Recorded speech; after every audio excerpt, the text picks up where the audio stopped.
बाहरी तौर पे तो एक शक्तिशाली राष्ट्र है, किंतु पैर मिट्टी के।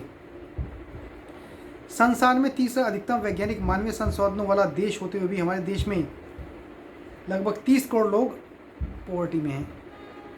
उस वैज्ञानिक संसाधन का क्या उपयोग है? अब इस प्रकार की क्रांति हमारे विचारों में आने लगी है। हो सकता है आने वाला समय अत्यधिक शुभ होगा। उस संदर्भ में इस सब को राष्ट्र के चारित्रिक बल में परिवर्तित करने और हमारी मानवीय परिस्थिति को उज्जवल रूप से रूपांतरित करने में गीता एक आदर्श महान प्रेरणा बनेगा। तो संग्रह का अर्थ है सुरक्षा, संभाल, कल्याण। लोक का अर्थ है लोग, मतलब करोड़ों लोगों का कल्याण दृष्टि में रखते हुए इस श्लोक में कहा गया है लोक संग्रह के बारे में। गांधी जी ने उस समय के कांग्रेसी देशभक्त को कहा था, जब भी किसी समस्या पर तुम्हें संदेह हो, तुम 1 मिनट मौन रहो, चुप हो जाओ, फिर अपने से सवाल करो, यदि मैं ऐसा करता हूं तो क्या इससे समाज के सबसे पिछड़े व्यक्ति का भला होगा? यदि इससे भला होगा तो तुम उस कार्य को अपना लो, जिसको बोलते हैं गांधी जी तलिस्म। और एनसीईआरटी के हर एक स्कूल की, हर एक सब्जेक्ट की इनिशियल पहले या दूसरे पेज पे गांधी जी का तलिस्म होता है। ये जो उसमें कहा गया है कि मैं कुछ भी कार्य करता हूँ, समाज के पिछड़े से पिछड़ा जो व्यक्ति है, इस कार्य से, मेरी इस एक्शन से उसका भला होगा या नहीं होगा, ये गांधी जी कहते थे। तो ये उन्होंने आदर्श प्रदान किया था। किसी कर्म को कैसे चुना जाए? अब कोई कर्म करना है कि भाई हम कैसे इसको चेक करें, क्या हम इसे अपनी और अधिक भले के लिए चुन सकते हैं? नहीं। तो भाई मैं अपना खोले तो बाकी सब पे ताला लग जाए, मैं अपनी तो दुकान खोल लेता हूँ, अपना पानी यहाँ नहीं है, पानी को डबल रेट के ऊपर बेचता हूँ, तो इससे तो अपने आप ही क्वेश्चन का आंसर आता है, नहीं ये बात ठीक नहीं है। क्या इससे निर्धम और निम्नतम व्यक्तियों का भला होगा? तब ये बिल्कुल हम सही डिसीजन पे आ पाएंगे। हमारे राष्ट्र में इस प्रकार के बहुत से विचार आ गए हैं, उच्चतर स्तर पर हम बहुत आत्म केंद्रित रहे हैं, और हमारी संसद द्वारा जो अच्छी नीतियाँ बनाई जाती हैं उन्हें क्रियान्वित करने का समय आता है। प्रत्येक समय स्तर पर जो ये इम्प्लीमेंटेशन के द्वारा में काफ़ी ज़्यादा स्कैम और बाकी सब चीज़ें जो आम आदमी तक या लास्ट के आदमी तक पैसा पहुंचना चाहिए या सहायता पहुंचनी चाहिए, वो बीच में लूट ली जाती है, और जो 100% चीज़ जो बेनिफिट आया था वो 20-30% आकर मिलता है। तो अभी तक तो यही अनुभव है। जब अभी let's see if the future is bright. तो गीता में तो बहुत पहले ही बताया गया था कि गीता की इन शिक्षाओं को और मानव निर्माण तथा राष्ट्र निर्माण के विवेकानंद साहित्य को समझ लेंगे तो ये एक महान विचार है और हमारे मन में एक सतत दृष्टिकोण के रूप में रहना चाहिए। अब कुछ आपने देखा होगा कि गांव के जो शक्तिशाली सरपंच है या जमींदार है, उन्होंने अपने लिए तो सब कुछ ले लेते हैं, सब कुछ, सारी सुख सुविधाएं ले लेंगे, और लोगों के लिए कुछ देना है, सड़क करना है, कुछ और सुविधाएं देनी है, पानी देना है, कुछ और चीज़ देनी है, तो उसकी चिंता बिल्कुल नहीं करते। कोई राष्ट्र कैसे विकसित हो सकता है जब लोग ऐसा व्यवहार करेंगे? इसलिए लोक संग्रह के इस दर्शन का अल्पांश हमारे लोगों के मन मस्तिष्क में प्रविष्ट होना चाहिए। इंक्लूसिवनेस, लोक संग्रह करो, इंक्लूसिवनेस। इसके बाद कृष्ण हमें एक सार्वभौम सत्य बताते हैं, समाज में साधारण लोग उच्चतर लोगों का अनुसरण करते हैं। तो एक बहुत महत्वपूर्ण, बहुत बड़ा इंसान है, वो जो कुछ करता है लोग भी उसका ही पालन करते हैं, भाई इसने किया तो हम भी करेंगे। समाज में नकल करने की वृत्ति होती है, तो सामान्य लोग जो मोस्टली 99% लोग सामान्य ही होते हैं, वो 1% लोग का अनुसरण करते हैं। तो इसलिए महत्वपूर्ण लोगों के लिए एक इम्पोर्टेंट हो जाता है कि वो ऐसा उदाहरण प्रस्तुत करें जो अनुकरण करने वालों के लिए बुरा ना हो, उनका भला करे। तो जो व्यक्ति समाज में संभ्रांत माना जाता है, उसे अपने आचरण और व्यवहार का एक बहुत ध्यान रखना चाहिए। तो अभी एक अगला जो श्लोक है वो वही है, यद यद आचरति श्रेष्ठो तत्तत् एवेतरो जना स यत् प्रमाणम कुरुते लोकोस्तद अनुवर्तते। तो इसका कहा क्या है कि श्रेष्ठ व्यक्ति, तो ये बहुत इंपॉर्टेंट चीज़ है, और हमने काफ़ी सेमिनार्स में और वर्कशॉप में इस 3.21 जो श्लोक है इसको बताया कि जो श्रेष्ठ व्यक्ति, जो लीडर है, वो जो काम करता है वो दूसरे भी उसका अनुकरण करते हैं। यदि उसने 4 आदमी को पीट दिया किसी बड़े नेता ने, किसी विशेष समुदाय के, तो बाकी लोग भी वही काम करेंगे। यदि उसने उनका सम्मान कर दिया तो बाकी लोग भी वही सम्मान करेंगे।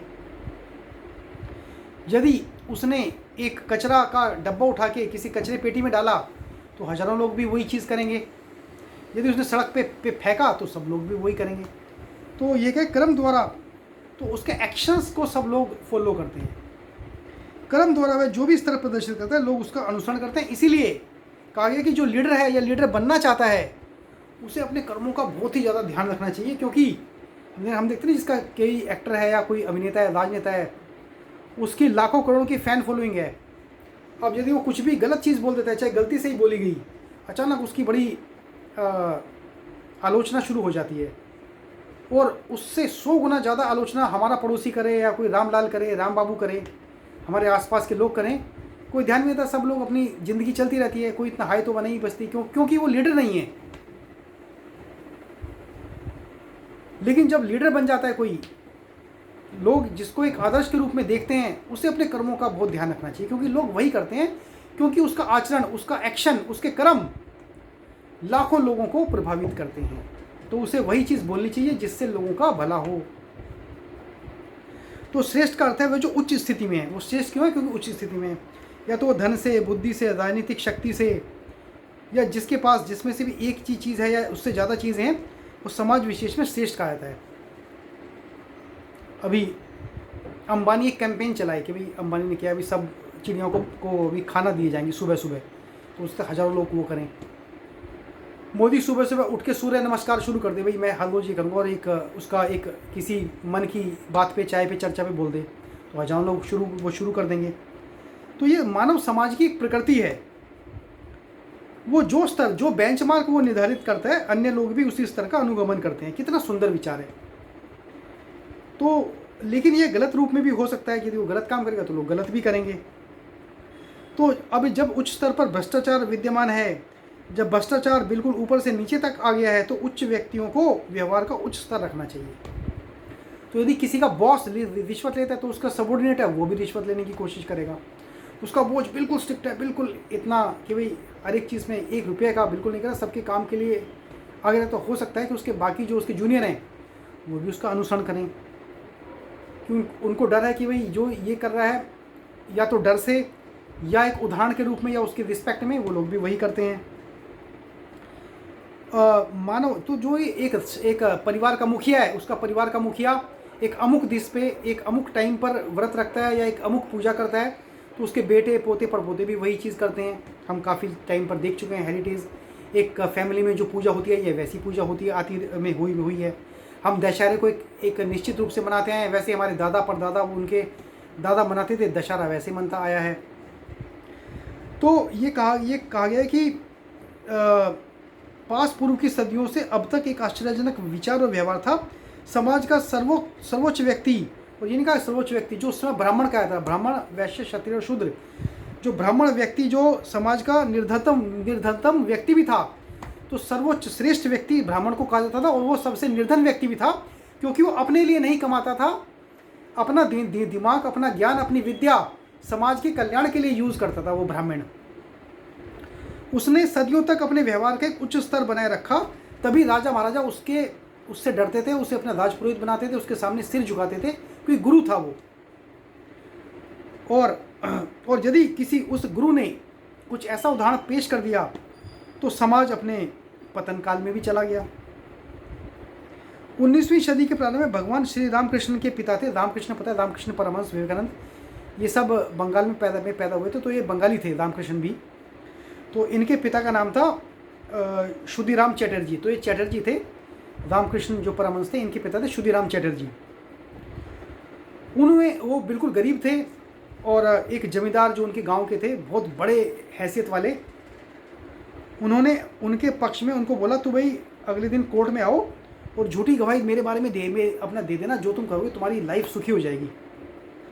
तो क्षुदीराम चटर्जी ने उत्तर दिया, क्षमा कीजिए जमींदार साहब, मैं तो ऐसा नहीं कर सकता।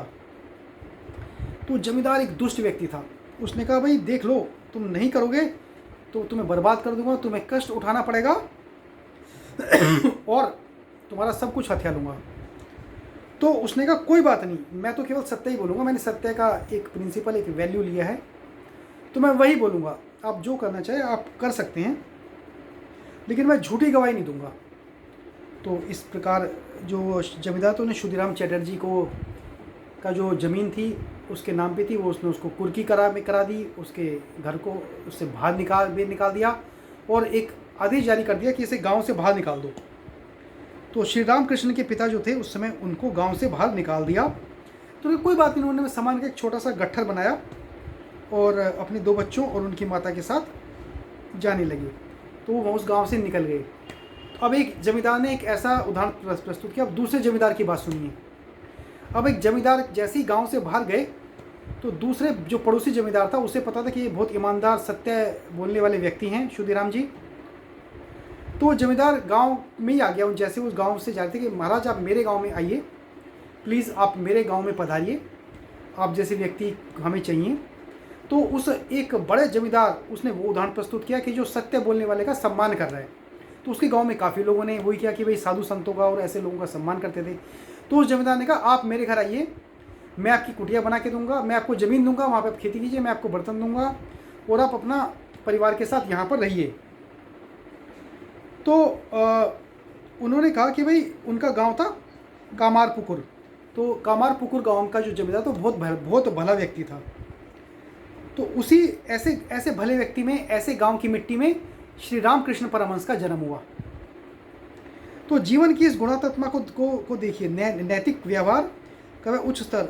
धन ही सब कुछ नहीं है, सम्मान भी है और सत्य भी है। वर्ष प्रतिवर्ष राष्ट्रीय स्वतंत्रता के बाद हम वह क्षमता खोते जा रहे हैं। तो पहले तो हमें स्वतंत्रता चाहती थी, राजनीति, हमें पॉलिटिकल फ्रीडम चाहिए थी, वो फ्रीडम मिल गई। हमें कष्ट उठाना पड़ा, पुलिस के डंडे खाए, काफ़ी लोग जेल में गए, फिर भी अनेक लोग आए, फांसी पे चढ़े, कष्ट उठाए और उसका मूल्य, उस स्वतंत्रता को लेने का मूल्य चुकाया। दे हैव टू पे सम प्राइस।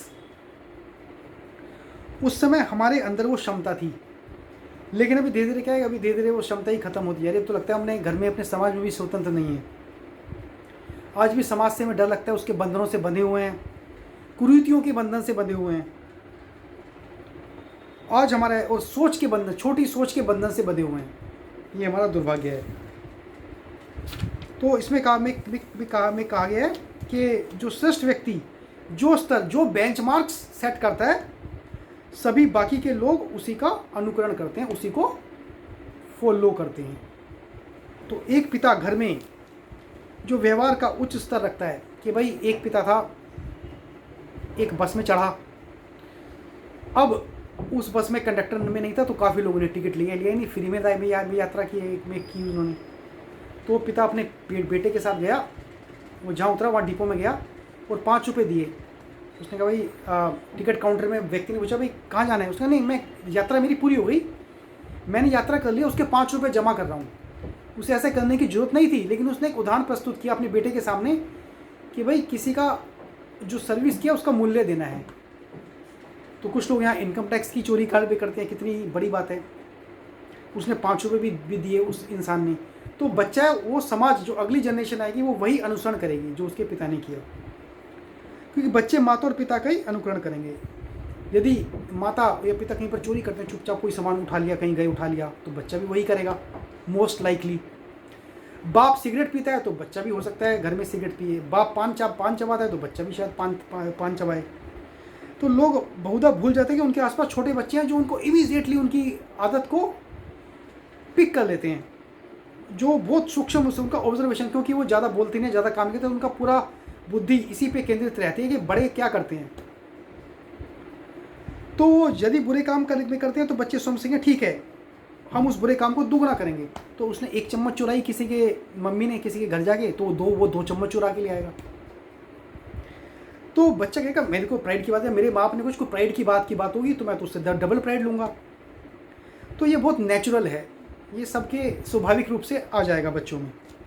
तो कृष्ण हमें बताते हैं कि समाज के उच्च स्तर पर होना, तो उसको अच्छे स्तर को अचीव करना और उस उच्च स्तर पर टिके रहना आसान नहीं है। तो उच्च स्तर बनाए रखना भी बहुत मुश्किल है। तो अभी एक पिता के 10 करोड़ 500 करोड़ का बिजनेस था, अभी उसका बेटा आया बिजनेस में। तो लोगों को लगता है कि भाई इसको मजा आ गया, इसको तो सिल्वर स्पून में पैदा हुआ, लेकिन उसको ये नहीं पता उस बच्चे पे इतना प्रेशर है कि उसे 500 करोड़ का तो एक स्तर बनाना है कि 500 करोड़ का वो 300 करोड़ नहीं कर सकता, 500 का 600 कर सकता है, 1000 कर सकता है। जैसे वो 300 करे उसको गालियाँ पड़नी चाहिए, क्योंकि 300 करोड़ भी बहुत होता है, लेकिन तब भी उसे गालियाँ इसने बिल्कुल डाउन कर दिया। तो जो समाज के उच्च स्तर पर होना सरल नहीं है। लेकिन अभी क्या हो रहा है, माफिया है, गुंडे हैं, बड़े से बुरे लोग हैं, वो भी समाज में सम्मान पा रहे हैं, ऐसा भी है। ऑस्ट्रेलिया में, अमेरिका में, इंग्लैंड में, यूरोपियन कंट्रीज़ में जो मीडिया है वो बुरे लोगों को ज़्यादा स्थान दे रहा है। किसी ने बैंक में या किसी ने ट्रेन में यात्रियों को लूट लिया, लाखों डॉलर कर लिया, तो मीडिया उस डाकू को नायक बना देती है कि हीरो है वो, तो उस पर पुस्तकें लिखे थे इसने कैसे ट्रेन लूटी। थोड़े ही समय में वो करोड़पति बन जाता है। तो उस ईमानदार व्यक्ति का बिल्कुल भी कोई स्थान नहीं है। ये एक उल्टे प्रकार की सामाजिक मूल्य प्रणाली है। तो जिन समाजों ने, जिन देशों ने इस प्रकार की प्रणाली को अपनाया, वो कुछ टाइम तक ही चले, उनके बाद फिर उनका समाज का पतन शुरू हो गया। तो सावधान, यदि आप नेता हैं तो शेष समाज के लिए अच्छा उदाहरण रखिए। नेता होना आसान नहीं है, इतना आसान काम नहीं है। अपने साथ बहुत कड़ा होना पड़ता है, अपने भूखा रहना पड़ता है। सुबह जल्दी उठ के समाज में जाके कर्म करने पड़ते हैं। एक सरदार को एक सिरदार होना चाहिए, सरदार को सिरदार रहना चाहिए, अर्थात जो अपनी प्राप्ति के लिए, किसी लक्ष्य की प्राप्ति के लिए अपना सिर दे देता है, अपनी कुर्बानी दे देता है, वो एक नेता का काम होना चाहिए। तो समाज में कार्य करते हुए हमें कितना सावधान होना पड़ेगा जिससे समाज में अच्छाई पने पे बुराई नहीं। सही अर्थों में यही नेतृत्व होता है। यही नेतृत्व क्या है कि समाज में अच्छाई बने, समाज का विकास हो। अभी वो कृष्ण अगले श्लोक में खुद का अपना एग्जाम्पल देते हैं। उन्होंने बहुत सुंदर ढंग से इसे बताया था, समस्त विश्व में मुझे कुछ भी प्राप्त करना नहीं है, लेकिन देखो मैं कितना एक्टिव हूँ। तो अभी अगले श्लोक में अभी यही है। हमारे स्कूल में, अभी स्कूल में छोटे एक सीनियर स्टैंडर्ड के लोग होते हैं, जूनियर स्टैंडर्ड के बच्चे होते हैं। सीनियर क्लासेज होती हैं, जूनियर क्लासेज होती हैं। तो जूनियर क्लासेज में अभी सीनियर बच्चे जो करते थे, जूनियर बच्चे वही करते हैं। मैं तो खुद ही एक यूनिवर्सिटी के अंदर पढ़ाता हूँ, तो मुझे पता है जो सीनियर्स ने किया वही जूनियर करते हैं। सीनियर एक जूनियर को एक पार्टी भी देते हैं वेलकम की, तो वो भी अपने आगे आने वाले जूनियर को पार्टी देंगे। नई पार्टी तो वो भी इस प्रक्रिया को भूल जाते हैं। तो अभी अगले श्लोक में कह रहे हैं, न मे पार्थास्ति कर्तव्यम त्रिषु लोकेषु किंचन न अनवाप्तम अवाप्तव्यम वर्त एवं च कर्मणि। तो हे पार्थ, मेरा कोई कर्तव्य नहीं है, मुझे कोई काम नहीं करना, कोई मेरे को काम असाइन नहीं कर सकता। कृष्ण भगवान कौन काम असाइन करता है? उनका बॉस, हमारा तो बॉस काम असाइन करता है। राजनेता मंत्री को उसका प्रधानमंत्री काम असाइन करता है, प्रधानमंत्री को यूनाइटेड नेशन या उसका वो असाइन, किसी ना किसी को कोई ना कोई बॉस है जो उसको काम असाइन करता है। लेकिन वो कृष्ण कह रहे हैं मेरा तो कोई कर्तव्य ही नहीं है, मैं कुछ ना करूं ना ही कोई मेरे को कार्य दे सकता है। ऐसा कुछ भी नहीं है जो मुझे प्राप्त ना हो, और ऐसा कुछ भी नहीं है जो जिसकी मुझे इच्छा हो। ऐसा कुछ भी नहीं है जिसे मुझे इन 3 लोकों में प्राप्त करना हो, फिर भी मैं निरंतर कर्म करता रहता हूँ। अब कृष्ण अपना ही एग्जाम्पल खुद दे रहे हैं। पहले जनक का एग्जाम्पल दिया, फिर बाकी उदाहरण का, बाकी लोगों का एग्जाम्पल दिया, खुद अपने एग्जाम्पल पे आ गए। मेरे लिए कुछ भी असंभव नहीं है, लेकिन तब भी मैं बार बार अवतार लेता हूँ, बार बार मैं आता हूँ। मैं चाहता हूँ तो चुटकी बजाऊँ, पांडव अपना राजा बन जाएंगे, कौरव हार जाएंगे, मर जाएंगे। लेकिन तब भी मुझे कर्म करना पड़ता है, मुझे जाके नेगोशिएट करना पड़ता है, उनको मिन्नतें करनी पड़ती हैं, तुम्हारे साथ युद्ध में खड़ा रहना पड़ता है, और इस कार्य को करना पड़ता है, क्योंकि मेरे को भी कर्म करना है। क्योंकि जो मैं करूँगा वो लोग वैसे ही अनुसरण करेंगे। तो वो कहना है कि वे दिव्य अवतार थे। कृष्ण ने विभिन्न भूमिकाएं, कृष्ण के तो बहुत सारे अवतार हैं। उनके एक राजनेता के रूप में भी थे, आध्यात्मिक नेता भी के रूप में थे, दोस्त के रूप में भी थे, दार्शनिक के रूप में भी थे, पिता, भाई, मामा सब के रूप में थे। वो उन्हें आदर की दृष्टि से हर एक इंसान देखता था। वो सरल पूर्वक आरामदायक जिंदगी कर सकते थे, कर्म की कोई आवश्यकता नहीं थी उन्हें करने की, सभी वस्तुएं सब प्राप्त थी। तो भी वे अत्यंत व्यस्त थे। और वो जो आज गुजरात में आप देखोगे द्वारका सुना है, मैं आपने समुद्र तट पे द्वारका है, जामनगर में। द्वारका से दिल्ली आज भी भारत की राजधानी थी। वहाँ पे हस्तिनापुर, अभी द्वारका से हस्तिनापुर, अब समझ लीजिए गुजरात से दिल्ली। वो कृष्ण ट्रैवल करते थे। कितनी बार वो राजस्थान के डेजर्ट से गए, कितनी बार वो बिहार के मगध से गए। तो महाभारत में 18 पर्व है, उसमें उद्योग पर्व में ये चीज़ बताई गई है कि पांडवों के राजदूत बन के वो उनको शांति स्थापना के लिए भी गए। और ये भी कहा कि 5 गांव दे दो। अपने आप ही उनकी तरफ से नेगोशिएट भी कर लेंगे, 5 गांव दे दो, चलो आप पूरा आधा आधा राज्य ना भी दो, 5 गांव में खुश रहेंगे। 5 गांव इनके कौरवों के लिए तो पूरे वर्ल्ड में एक सुई की नोक के बराबर थे उनके लिए, इतनी बड़ी पृथ्वी में, उसके लिए भी वो तैयार नहीं हुआ। तब भी वो सारे कार्य उन्होंने किए। कृष्ण क्यों कर्मशील थे, इसके आलोक में उत्तर देते हैं, यदि हयम न वर्तेयम जातु कर्मण्य अतंदित मम वर्तमान अनुवर्तनते मनुष्य पार्थ सर्वशः।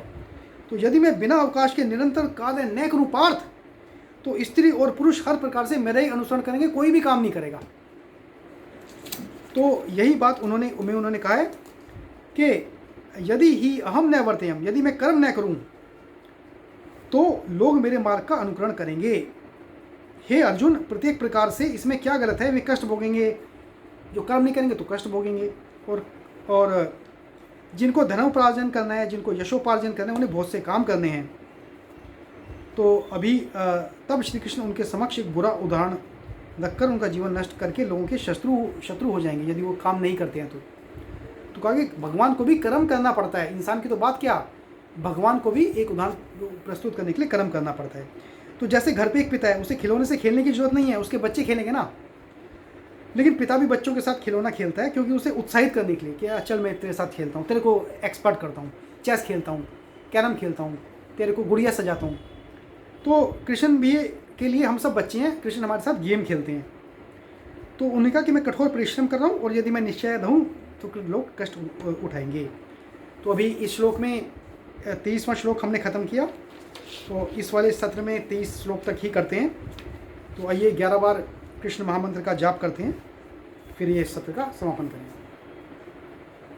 हरे कृष्णा कृष्ण कृष्णा हरे हरे, हरे राम राम राम हरे हरे, हरे कृष्णा कृष्ण कृष्णा हरे हरे, हरे राम राम राम हरे हरे, हरे कृष्णा कृष्ण कृष्णा हरे हरे, हरे राम राम राम हरे हरे, हरे कृष्णा कृष्ण कृष्णा हरे हरे, हरे राम राम राम हरे हरे, हरे कृष्णा कृष्ण कृष्णा हरे हरे, हरे राम राम राम हरे हरे, हरे कृष्णा कृष्ण कृष्णा हरे हरे, हरे राम राम राम हरे हरे, हरे कृष्णा कृष्ण कृष्णा हरे हरे, हरे राम राम राम हरे हरे, हरे कृष्णा कृष्ण कृष्णा हरे हरे, हरे राम राम राम हरे हरे, हरे कृष्णा कृष्ण कृष्णा हरे हरे, हरे राम राम राम हरे हरे, हरे कृष्णा कृष्ण कृष्णा हरे हरे, हरे राम राम राम हरे हरे, हरे कृष्णा कृष्ण कृष्णा हरे हरे, हरे राम राम राम हरे हरे। तो अभी इस सत्र की समाप्ति करते हैं। आपको जो लोग जुड़ना चाहते हैं 7 से 8 बजे शाम को हर बृहस्पतिवार आप जुड़ सकते हैं, ऑनलाइन ऑफलाइन।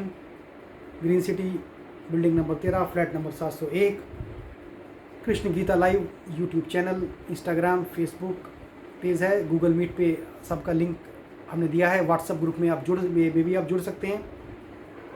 और अगले सत्र में फिर से मुलाकात होगी। सभी भक्तगणों को प्रणाम, सभी साधी संतों और गुरुओं को प्रणाम। हरे कृष्ण।